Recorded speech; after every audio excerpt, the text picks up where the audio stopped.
Hi అందరికీ, welcome to our channel. Summer వస్తుందని చెప్పి ఫ్రూట్ సలాడ్ చేద్దాం అనుకుంటున్నాను.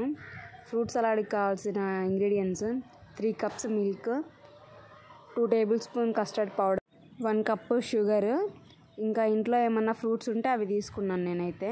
మీ ఇంట్లో మీకు ఏదైతే అవైలబుల్గా ఉన్నాయో అవి తీసుకోండి. ఫ్రూట్ సలాడ్ ప్రాసెస్ అయితే చూద్దాం. ముందుగా 1/2 liter మిల్క్ అయితే బాయిల్ చేసుకుందాం. అందులోనే కొన్ని పాలు తీసి చిన్న బౌల్లో పోసుకుందాం, ఎందుకంటే కస్టర్డ్ పౌడర్ని కలపాలి కదా. సో ఒక చిన్న బౌల్లో అయితే విడిగా తీసుకుందాం పాలు, పచ్చి పాలు. 2 tablespoon వచ్చేసి కస్టర్డ్ పౌడర్ కలుపుకోవాలి. బాగా ఉండలు లేకుండా కలిపాను నేనైతే, తీసి పక్కన పెట్టేశాను. ఈలోపు మనకి మిల్క్ బాయిల్ అయిపోయాయి బాగా. చూడండి, బాగా కాగిన తర్వాత మనకి కస్టర్డ్ పౌడర్ కలుపుకున్నాం కదా, దాన్ని ఇంకొకసారి కలుపుకొని సిమ్లో పెట్టి ఆ కస్టర్డ్ మిల్క్ అయితే అందులో వేయాలి. అందులో వేసాక మళ్ళీ బాగా మిక్స్ చేయాలి. ఇందులో హైలో పెట్టి కలిపితే ఉండలు వచ్చేస్తుంది. తర్వాత అందులోనే 1 cup షుగర్ యాడ్ చేశాను. షుగర్ యాడ్ చేసిన తర్వాత మళ్ళీ బాగా కలపాలి. కలిపి ఇంకా పక్కన ఉంచేయాలి. తర్వాత ఏంటంటే ఇంకా పండ్లు ఉంటాయి కదా, మనకి ఇంట్లో ఏదైతే అవైలబుల్గా ఉన్నాయో ఆ వాటిలోనే చూసి చేసుకోండి.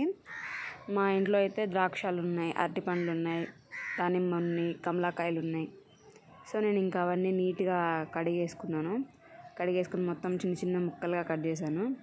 కానీ టేస్ట్ అయితే చాలా బాగుంటుంది. మీరు ఖచ్చితంగా ట్రై చేయండి. ట్రై చేసి నా కామెంట్ బాక్స్లో అయితే ఖచ్చితంగా చెప్పండి. కట్ చేయడం అయితే పూర్తిగా అయిపోయింది. ఇంకా కట్ చేసిన వాటిని మనం ఆల్రెడీ కస్టర్డ్ చేసాం కదా, కస్టర్డ్ది పూర్తిగా చల్లారిన తర్వాత ఒక బౌల్లోకి తీసుకొని అందులో సన్నగా కట్ చేసుకున్న కమలాకాయని, ఇంకా దానిమ్మ విత్తనాలని, ద్రాక్షాలని అన్నిటినీ కలిపి ఒక 3 to 4 hours డీప్ ఫ్రిడ్జ్లో ఉంచుకోవాలి. డీప్ ఫ్రిడ్జ్లో కానీ నార్మల్ ఫ్రిడ్జ్లో కానీ ఉంచుకోవాలి. ఇంకా తర్వాత తీసి టేస్ట్ చూడండి, చాలా బాగుంటుంది టేస్ట్ అయితే. నాకైతే చాలా బాగా నచ్చింది. మీకు కూడా నచ్చింది అనుకుంటున్నాను. మా వీడియో కానీ మీకు నచ్చితే లైక్ చేయండి, షేర్ చేయండి, కామెంట్ చేయండి, సబ్స్క్రైబ్ చేసుకోండి. బాయ్.